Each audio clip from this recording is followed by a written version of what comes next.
بسم اللہ الرحمن الرحیم۔ السلام علیکم ورحمۃ اللہ وبرکاتہ۔ دوستو، الحمدللہ ذی الحجہ کا مہینہ آنے والا ہے۔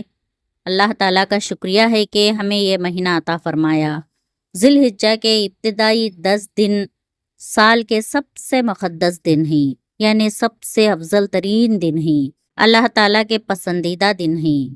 ان روزوں میں نفل روزے رکھنا اور تکبیرات پڑھنا یعنی اللہ اکبر پڑھنا، قربانی کرنا، نوافل ادا کرنا، قرآن پاک کی تلاوت کرنا اور کثرت سے استغفار کرنا افضل اعمال ہیں۔ اور 9 ذی الحجہ یعنی یوم عرفہ کا روزہ رکھنا بہت بڑی نیکی ہے۔ ذی الحجہ کے اعمال و عبادت کے بارے میں تفصیل سے جانیں گے۔ 9 روزے رکھنا یعنی چاند کی پہلی تاریخ سے لے کر 9 ذی الحجہ تک روزے رکھنا سنت ہے۔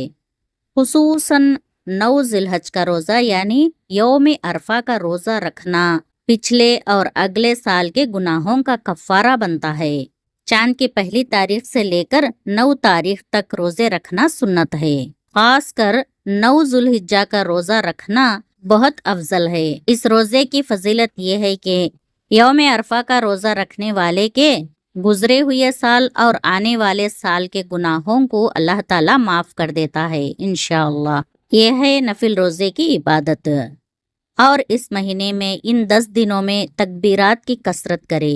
ان دنوں میں بلند آواز سے اللہ اکبر، اللہ اکبر، لا الہ الا اللہ، واللہ اکبر، اللہ اکبر، وللہ الحمد پڑھنا مسنون ہے۔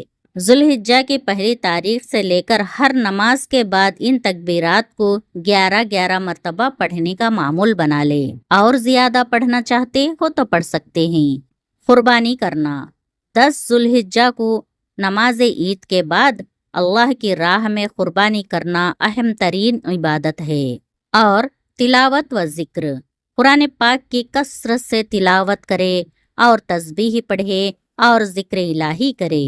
جیسا کہ رمضان کے مہینے میں قرآن پاک کی تلاوت کرتے ہیں، اسی طرح ان 10 دنوں میں بھی قرآن پاک کی تلاوت کریں۔ کم سے کم روزانہ 1 پارہ مکمل کرنے کی کوشش کریں، اور زیادہ پڑھنے کی طاقت رکھتے ہیں تو پڑھ لیں۔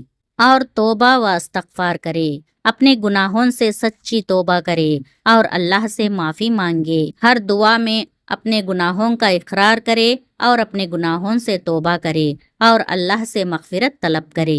نیک اعمال، صدقہ و خیرات کریں، نمازوں کی پابندی کریں اور والدین کی خدمت کریں۔ 10 ذی الحجہ کا روزہ ممنوع ہے۔ عید الاضحیٰ کے دن روزہ رکھنا حرام ہے۔ یہ دن اللہ کی نعمتوں کا شکر ادا کرنے اور روحانی طور پر مضبوط ہونے کا بہترین موقع ہے۔ عید الاضحیٰ کے دن روزہ نہ رکھے، اس دن قربانی کرے اور اللہ تعالیٰ کے نعمتوں کا شکر ادا کرے۔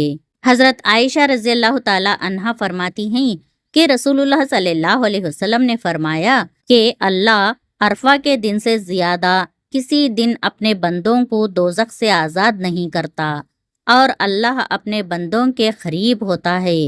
پھر فرشتوں کے سامنے اپنے بندوں پر فخر فرماتے ہوئے فرماتا ہے کہ یہ سارے بندے کس ارادے سے آئے ہیں۔ 9 ذی الحجہ کو عرفہ کا دن ہوتا ہے۔ اس دن تمام حاجی عرفہ کے میدان میں جمع ہوتے ہیں۔ اس وقت اللہ تعالیٰ اپنے بندوں پر فخر کرتے ہوئے اپنے فرشتوں سے یہ فرماتا ہے کہ یہ سارے بندے کس ارادے سے آئے ہیں۔ رسول اللہ صلی اللہ علیہ وسلم نے فرمایا، اللہ کے نزدیک سب سے افضل دن یوم النحر یعنی 10 ذی الحجہ، اور اس کے بعد یوم القرا یعنی 11 ذی الحجہ قربانی کا دن، اور اس سے اگلا دن یوم النحر، یوم القرا دونوں فضیلت والے دن ہیں۔ ذی الحجہ کے پہلی 10 راتوں میں یہ عمل ضرور کریں۔ سبحان اللہ و بحمدہ 100 مرتبہ ہر رات پڑھے۔ سمندر کی جھاگ کے برابر گناہ معاف ہوتے ہیں انشاءاللہ۔ اور اللہ اکبر 100 بار ہر رات پڑھے، اس سے 1000 گناہ معاف ہوتے ہیں اور 1000 نیکیاں ملیں گی انشاءاللہ۔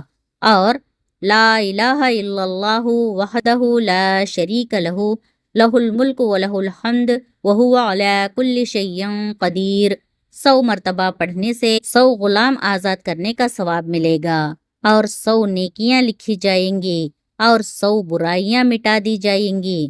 پورا دن شیطان سے حفاظت میں رہیں گے انشاءاللہ۔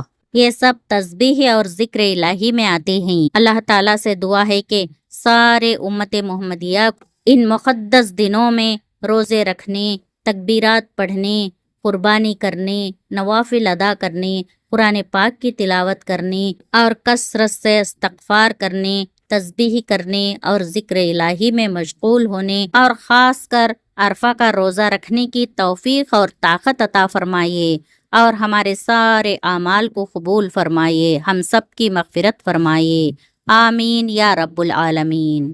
دوستو، آپ کو یہ ویڈیو پسند آئی ہو تو لائک کیجئے اور اپنے دوستوں کے ساتھ شیئر کریں اور ایسی ویڈیوز کے لیے نبی صلی اللہ علیہ وسلم کی باتیں چینل کو سبسکرائب کریں۔ جزاکم اللہ خیرا کثیرا۔ السلام علیکم ورحمۃ اللہ وبرکاتہ۔